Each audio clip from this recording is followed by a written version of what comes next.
Hello, everybody. How you doing today? This is Sakoni Prince, and I am super excited to invite you and welcome you to this episode of the H.E.A.L podcast. H.E.A.L is an acronym for Help, Elevate, and Learn, and it's centered around my book by the same name, and it's a guide for healing your inner child. And I am super excited because I get a chance to talk to you about something that's near and dear to my heart. That's personal development, but also the aspect of our mental health, which deals with our inner child. My guest today is somebody you definitely want to listen and tune into. So if you're watching this, I ask that you would like and share this video so somebody else can get this valuable information. But listen, we also have to thank our sponsor, none other than BetterHelp. This episode is sponsored by BetterHelp. BetterHelp connects you with a licensed therapist who is trained to listen and give you helpful, unbiased advice. First, you go to their site. You can use my link, betterhelp.com/SakoniPrinceHeal. You answer a few questions, and BetterHelp will match you to a professional who's had years of experience helping people with struggles just like yours. You can do it all from your phone or your computer, via a phone call, a video chat, or messaging. However you feel most comfortable, it is the easiest possible way to start talking to a therapist. You'll be matched to a therapist usually within 48 hours, so you can get started fast. Let BetterHelp connect you to a therapist who can support you all from the comfort of your own home. Visit betterhelp.com/SakoniPrinceHeal or choose Sakoni Prince Heal during your sign up and enjoy a special discount on your first month. Again, we want to thank BetterHelp for being our sponsor of this episode. And I am super, super excited because I know that our guest is going to share some information that's going to make your life even that much better. So I'm going to bring up to the screen none other than our good friend, Izzy Baker. Izzy, are you there? I am here. What's going on? Nothing much, nothing much. So listen, man, take a minute and tell the people about who you are and why should they tune in to what you have to say. Okay, so thank you for having me, first of all. But my name is Izzy Baker. I am the host, founder, and creator of PSA, the Mental Health Podcast, a podcast dedicated to young millennial men who are like myself, who struggle with making healthy decisions, know better, but don't always do better, and are the outlier in their peer group in life, just in general. And so the purpose of the podcast is for me to be the liaison, or the narrative of the show is to me to be, because I'm my target audience. That what I just described is me. So it's for me picking the brains of people on camera and to get them to answer questions of things we struggle with, and that center around mental health. Because when people think of mental health, they think of mental illness, but mental health, as broken down by several different definitions, I'm also a wordsmith, is the study of how we act, think, and feel. And so we challenge the narrative. We have segments that are dedicated to dissecting what it has to do with mental health. We have research-based facts, a lot of personal story, interviews that, like I said, pick people's brains apart on camera and ask them. And the person who's being interviewed is the expert in that topic, so to say. So, because the podcast did start off with just peer conversations and people love that, I still try to keep those, but Mhm. I always say my guests are. I always make the what's the word I'm looking for? I always make the analogy to the show. Everyone knows Basketball Wives, where the joke is, oh, everyone on the show isn't a basketball wife, but they're affiliated in some way. So whether they're a wife, ex-wife, baby mama, somebody played with a basketball. So it's similar to my podcast. Everyone is most of my, I'll say 85 to 90% of my interviews are people who are aligned with the mental health and wellness space in some way, whether they're a therapist, psychologist, advocate, nutritionist, wellness coach, life coach, something to that extent. There's Right. what is another pharmacist, something to that extent. Drug And then I'm dealer. also the host. I'm sorry, my bad. The founder of PSA, the Ghostwriting Solution, and I also provide ghostwriting services to those in the mental health and wellness space for their social media, resumes, cover letters, tutorials, you name it, we do it all. So yeah. Cool, cool. Well, man, listen, I am so excited to have you on the show, and I'm so pumped on diving into some of these questions. that we have, and that we've asked all of our guests. And of course, you can elaborate as much as you want to or need to. So, in fact, my first question is, in your professional opinion, how important is inner child healing? So I think inner child healing is important because a lot of people they never actually are healed, but a lot of is needed because you're always going to think like a child. And so, although I'm not necessarily an expert in that, from what I can say is someone who's realizing, which is again going back to my podcast, getting to the root of like why do people do the things they do? Because I've always been fascinated with like, why do you do that? Or why do you say that? Because I don't believe in the phrase like when people are like, oh, I'm just asking. No, you're asking for a reason. Or I'm just That's right. saying, no, you're saying for a reason. The So a reason, lot of right? times people react to things based on what happened to them as a child that they weren't necessarily healed from. And even going back to kind of like talking about TV shows, there have been TV shows where people pop off or turn up on somebody because what you did to them was something that daddy did to them, and they couldn't turn up on him, but they can turn up on you. So Right, it's kind of like when people have authority issues, especially in the professional workspace, they don't do well with authority because right. it's like you're not about to tell me what to do. So Yeah. Well, I tell people all the time, it's not what you do, but why. And that yeah, is so true. There are things that can actually trigger you, but if you don't understand, in fact, one of my guests, she said, if it's hysterical, it's historical. Meaning that if you overreact to something, it wasn't just that event, it triggers something else. And so again, I like you want to understand why.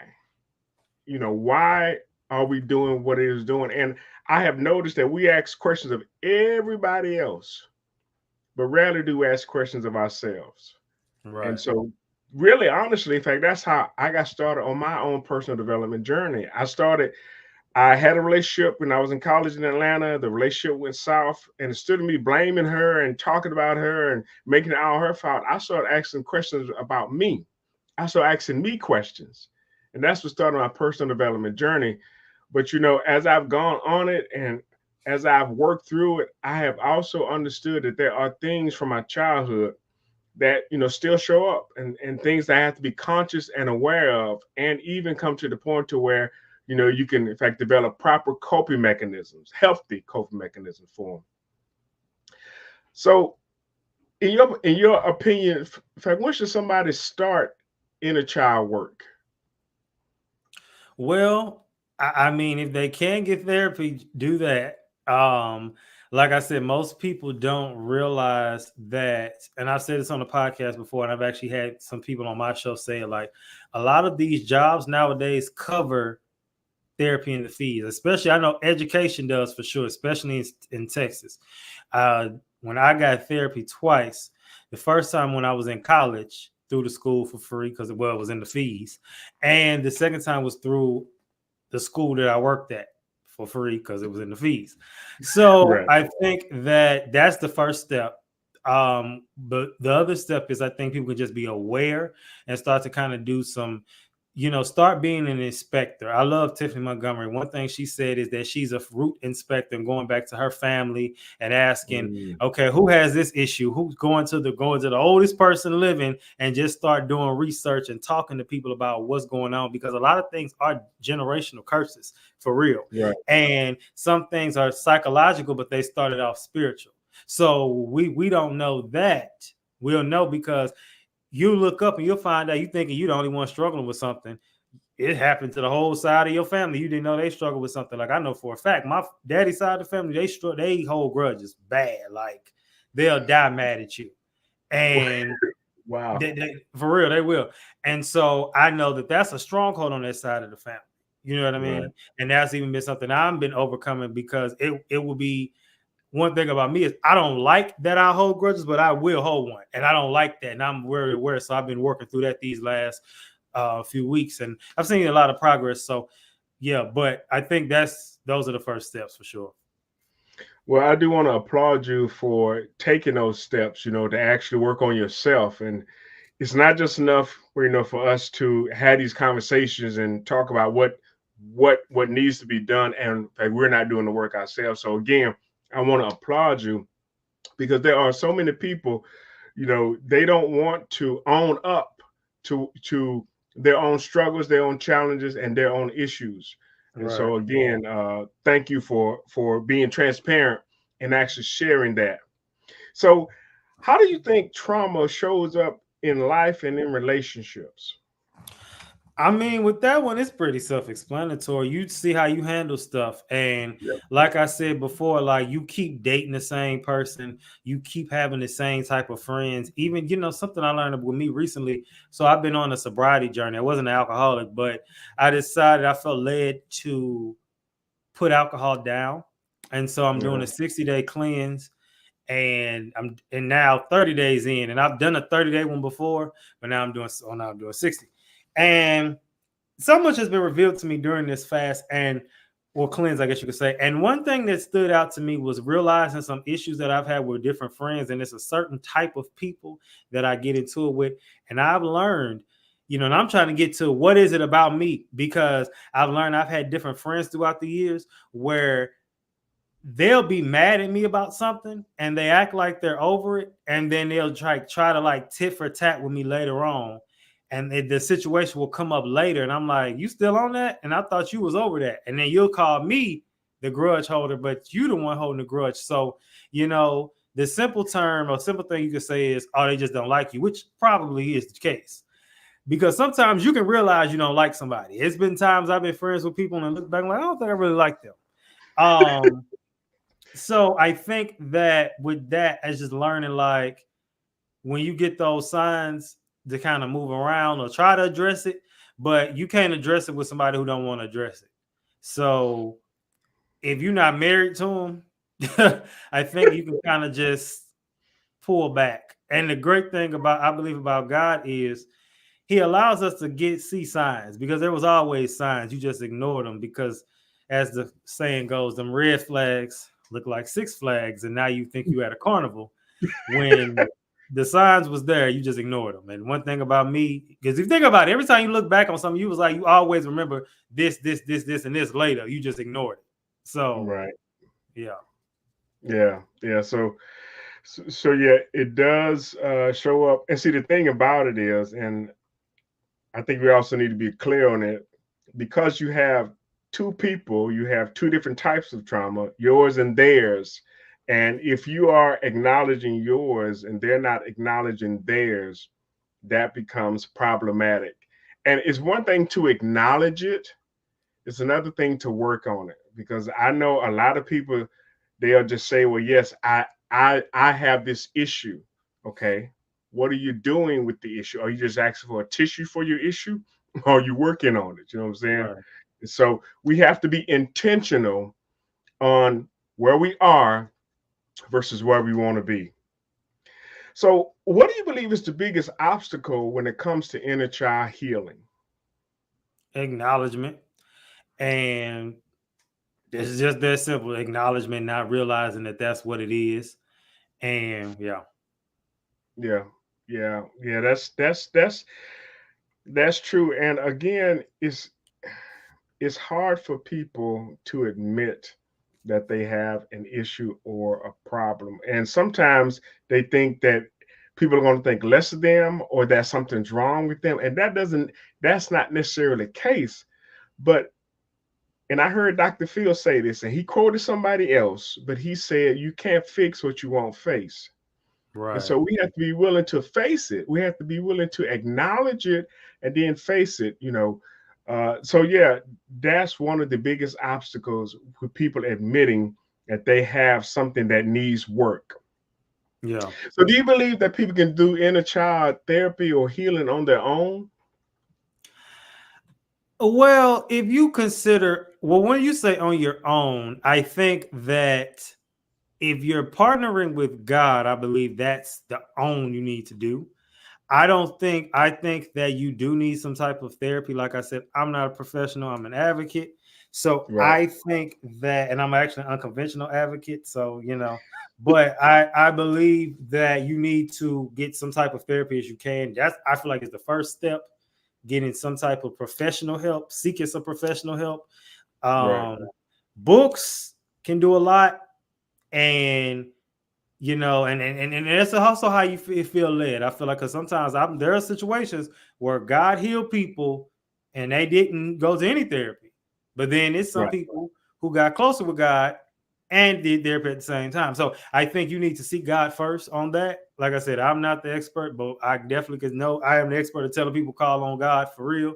Call Right. Jesus. Right. They I'm got to with you. call him on the main line. That's a real thing. So yeah, but seriously, I think that's really the first step. And but I will always be an advocate for therapy, because I had two different therapists and it was great. And actually, if I can go back, I will. So Well, hey. Well, I believe that we can start the process, but we definitely there, there comes a point to where I think you need somebody to hold your hand. In fact, to actually see stuff you can't see.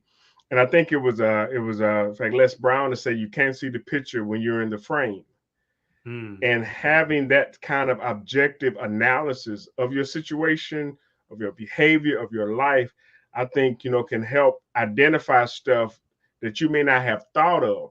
But you have to be willing to actually take that journey. And going back to what you said earlier about acknowledging is one thing, but are you willing to put in the work? And then if you've done all, see, I'm the type of person, I will try everything I can on my own. And once I've gotten to a place to where it's like, okay, I have exhausted my knowledge, I become the best student because I know that I've done everything that I think and I understand and I know. Now I'm just looking to somebody else who knows maybe 10 minutes more than I do. But to me, they're the expert because they have put in the work. And so I think all of us need to start that process. But then there comes a point to where it's like, okay, I've done all I can on my own. I'm still not where I want to be. I know there's more that I need to work on. And yes, I think we also, all in fact need to get that help. So that brings me to my next question, which how can you help someone who is struggling to identify their need for inner child work? how can you help someone who is struggling to identify their need? Um, it depends, because it depends on the relationship with the person. I feel like some people will be open to listening, but some people not. So in that case, I hate to sound, I really hate to turn this to a sermon, but I mean, I really believe you're just gonna have to pray for them, and just because certain people not gonna listen, and Right. certain people's hearts are literally hardened to certain things, and certain people, like I believe that, yeah, they're just hardened. So I believe you're just gonna have to do that. But if y'all had a relationship where they will listen, then you might could say it, like, some people you had a relationship, you can just tell them like it is, like, hey, you tripping, you crazy, you need to go do this. Some people you Right. had a relationship with, so Yeah. Yeah. And it is definitely based on that relationship.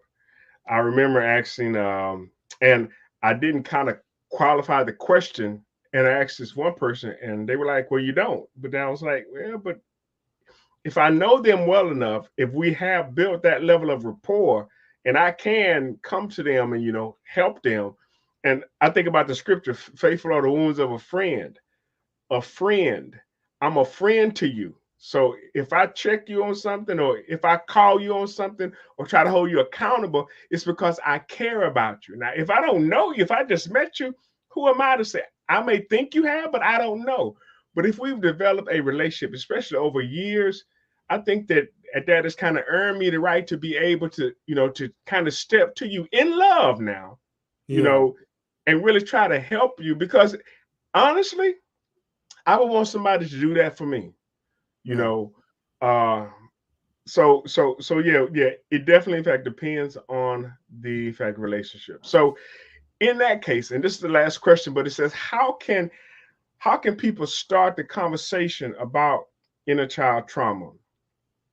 Well, mediums like this, blogging, YouTubing, just telling your story. Because the thing is with with internet, people will find you, and it might not be when you wanted to, but it'll happen when it's supposed to. And that's something for somebody who I'm even with me, where I might say, I wish my stuff would have blew up 2 years ago, 3 years ago, but it's like it'll happen when it's supposed to, because you would hate for your stuff to blow up and them people, because when you get up there, it's gonna be trolls.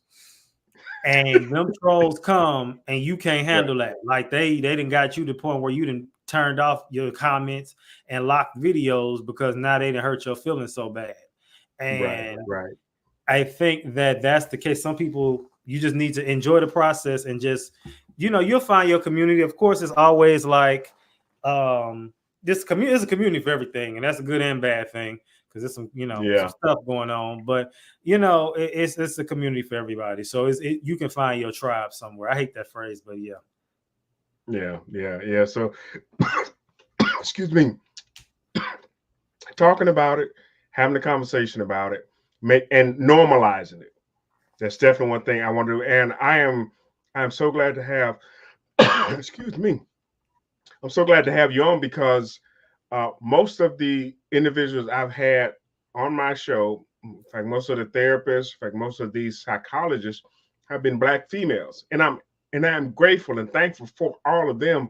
But I wanted to make sure that as many African American men as I could get on my show, I want to have them on there, because it's nothing for a woman to go to therapy. It's nothing for a woman to talk about stress, anxiety, in fact, depression, not feeling whole, if you will, from a mental standpoint.